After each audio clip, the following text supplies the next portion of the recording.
Hello, we are the Global Health Summit Linked Learning Group. In our group, we have Sierra, Zach, Sarah Murray, Jacob, Veronica, and Guy. This unit will be taught to a ninth grade ELA class at Claremont High Academy of Health and Medical Sciences.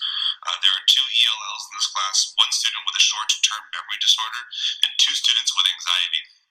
What will these students do? Question. Well, students will read several articles that focus on the global HIV and AIDS epidemic, and they will write an analytical paragraph about the effectiveness of the author's argument based on appeals and evidence. Our rubric is based on the elements of the meal paragraph: main idea, evidence, analysis, and link, and is broken up by how the student met the standard. The first article for our unit of study is an op-ed published a few months ago in the New York Times. As the title suggests, it tracks a man's journey in deciding to take anti-HIV medicine. While it reads at an 8th grade level, it is very emotionally demanding and thus appropriate for our students. On the other hand, the second article is a bit more challenging due to its high level of medical diction. This text from NPR was published just a few weeks ago, and it explores the possibility of using passive immunizations to combat HIV. Our central reading standards include determining an author's point of view and purpose in a text, in addition to evaluating an argument's effectiveness. Our main writing standards include composing informative text that successfully use transitional words and phrases to link claims, evidence, and reasons. We'll now take a look at teaching this unit using Gallagher's approach. On day 1, the teacher will begin class by focusing students by asking them what they might know about HIV. This will help access their background knowledge and create a context for what they will be reading. Then, the whole class will view a video about a patient living with HIV from the Faces of HIV exhibition. The purpose in watching this video is to help build empathy. Then, students will engage in collaborative group work with their table groups where they will explore ideas about HIV using concentric circles. Students will select 3 things they already know and 3 initial questions and will have a group discussion using these as their focus. Then, students will engage in a whole class discussion focusing on the question, reflect on what you know about HIV. Do your opinions about HIV convey bias? Does your perspective on HIV impact the way you view people who have HIV? Then, students will engage in a close reading and annotation of the article, My Struggle to Take Anti-HIV Medicine. During the last 10 minutes of class, students will fill out a learning target exit ticket in which they will write 3 things they learned today, 2 things they found interesting, and 1 question they still have. On day number 2, class will begin with a quick write. Students will be asked to write for 5 minutes about the question, does the way the article is written cause you to have some empathy for the narrator? Explain why. Students will then do a pair share where they will discuss with a partner instances that show bias in the article, My Struggle to Take Anti-HIV Medicine. It will focus on discussing the question, how does the author portray events and what biases are evident? Then, students will engage in collaborative group work where they will reflect on the reading and their learning on HIV using concentric circles. This allows students to dive deeper into their HIV readings by reflecting on new information they have learned and new things they are wondering about. Then, students will engage in a whole class discussion where they will be asked to discuss the question, how does the article affect your preconceived notions about HIV? Students will then engage in close reading and annotating the article, Chasing a New Way to Prevent HIV. Then, during the last 10 minutes of class, students will fill out a graphic organizer in which they will write 3 things they learned today, 2 things they found interesting, and 1 question they still have. On day 3, the teacher will ask students to have a conversation with their table partners in which they discuss the question, how is passive immunization used to treat HIV infection? Students will then engage in collaborative group work where they will discuss how the article Chasing a New Way to Prevent HIV presents evidence of passive immunization as a means of preventing HIV transmission. After the discussion, the groups will examine what they have learned from the reading by adding a 3rd circle to their concentric circles diagram. The teacher will then introduce the prompt. The teacher will instruct students that they will have 45 minutes to write an analytical paragraph. The teacher will read the prompt out loud. How does the way in which an author treats a topic convey bias and impact an audience? The teacher will explain that the prompt allows students the option to explore the views presented in both articles, and they may use relevant textual evidence to support their ideas about how each author presents biases. Lastly, the timed writing. Students will have 45 minutes to write their analytical paragraph. Vincent approached day one. Students will walk in and receive a copy of the op-ed piece, My Struggle to Take Anti-HIV Medicine. Students will be advised to jump right into the text with no pre-reading activities. Students will then be asked several open-ended questions. Responses and inquiry will guide the discussion. We have several examples of possible directions in which student discussions could be taken, but ultimately this is going to be very student-centered, very student-led, so these are just ways in which we could guide the discussion if there's any confusion. We'll let students struggle to make meaning and really interact with the text on an autonomous level. Upon student-led discussion of these questions, students will then be advised to read the article again. They'll be searching for three main components through which to construct meaning. What are some new or unusual words? Where are places that you see bias? And what rhetorical strategies does the author use to convince you? These open-ended questions will allow students to take their reading and annotations in a direction that's closest to their version of meaning making. Students will discuss in their small groups what they have found and write down in their notebooks what they have discovered. We'll conclude the whole class discussion where we chart student inquiry-based questions about bias. These questions will be used to interact with the second text on instructional day 2. Again, keeping everything very student-centered with limited background knowledge or direct instruction from the teacher. Vincent Approach Day 2 will begin by reviewing the student-developed questions from reading the op-ed on day 1. Students will be instructed to write in their notebooks for 5 minutes. They will explore the questions which they developed.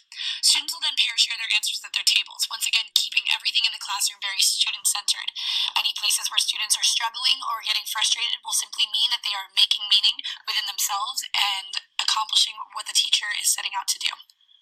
Students will then receive the second article, Chasing a New Way to Prevent HIV, Passive Immunization. Students will engage with the text with little discussion in order to construct their own meaning.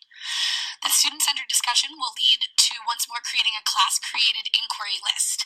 These can serve as possible open-ended, low-stakes writing prompts.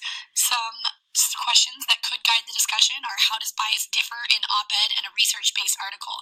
This is open-ended enough where students will be able to create their own meaning. Another option would be what rhetorical strategies are used to convey bias in an article versus the op-ed. Students will read the article a second time while using their own created guiding questions for purposeful annotations. They'll look for new or unusual vocabulary as well. On day 3, students will begin with a quick write that compares their original thoughts about each article. They'll be prompted to examine similarities and differences. They'll then pair share and discuss their answers at a table. Any misunderstandings will be solved by guiding students back to the text with open-ended questions. Students will then examine the prompt. How does the way in which an author treats a topic convey bias and impact an audience? Students will use their notes and discuss with their small groups to dissect the prompt. They will then begin the timed write. They'll be allowed to use the text, notes, and student-generated materials to create the 45-minute timed write. The last authors that we're going to be studying are Campbell and Latimer, and they approach this ERWC unit. We're going to start off with a quick write where the teacher is going to access their background knowledge, what they already know about HIV/AIDS, and what they already know about bias. Students will then read the first paragraph and kind of survey the text, and with the questions in mind, who's the author, what's their point of view. Students will add to their quick write by responding, what do I still want to know? And then that'll lead into a think, pair, share activity with a partner. That'll lead into a 5-minute video about the faces of HIV and helping them connect the problem of HIV with people who have the disease, and then kind of humanizing the disease. And then fourth, we'll have them engage in a close reading and annotating the op-ed article, My Struggle to Take Anti-HIV/AIDS Medicine. And that will lead to a quick write just analyzing bias that's inherent in the article and how his perspective has shaped his view of HIV/AIDS medication, and then they'll also look through their own perspective of how HIV/AIDS impacts the way that they view people who have the disease. And in the last 10 minutes of class, they'll fill out a graphic organizer where they'll write 3 things they learned today, 2 opinions or places that they saw bias in the article, and 1 question that they still have. On day 2, they'll do a quick write. What are the reasons that Hannah, the author from the day before, suggests that minority groups don't take HIV/AIDS medication, and analyzing how his family background, race, and sexual orientation impacts his perspective. And then they'll be doing a think, pair, share of how this author portrays events and what biases are evident. And then they'll do a whole class discussion and sharing out of what factors affect the way that we perceive those with HIV/AIDS. We'll work on a vocabulary activity next, where there'll be assigned words, and with each group getting one of the 6 words, and then the first group that has all 6 words written down will get 2 extra points of 2 points of extra credit. Students will then engage in a close reading and annotating of the article, Chasing a New Way to Prevent HIV, passing the immunization. And that vocabulary activity feeds into this close reading and priming the students for the vocabulary they're going to need to know.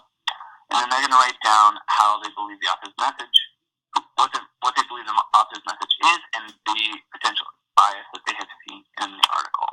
And then on day 3, it again begins with a quick write. In your opinion, is passive immunization a reliable method to treat HIV/AIDS medication or infection, and what are the pros and cons?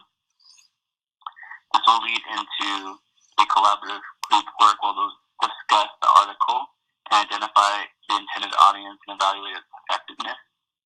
And then students will look over both articles and do a quick write explaining how the author's use of persuasive techniques impacts his message and its effectiveness. And then last, we'll introduce the prompt and annotate the prompt together, modeling annotations for the students. The prompt is, how does the way in which an author treats the topic convey bias and impact an audience? The teacher will explain that the prompt allows students the option to explore both views presented in each article, and they'll need to use relevant textual evidence to support their ideas on how an author communicates bias and how that might impact their intended audience. Then they'll have 45 minutes for their quick write.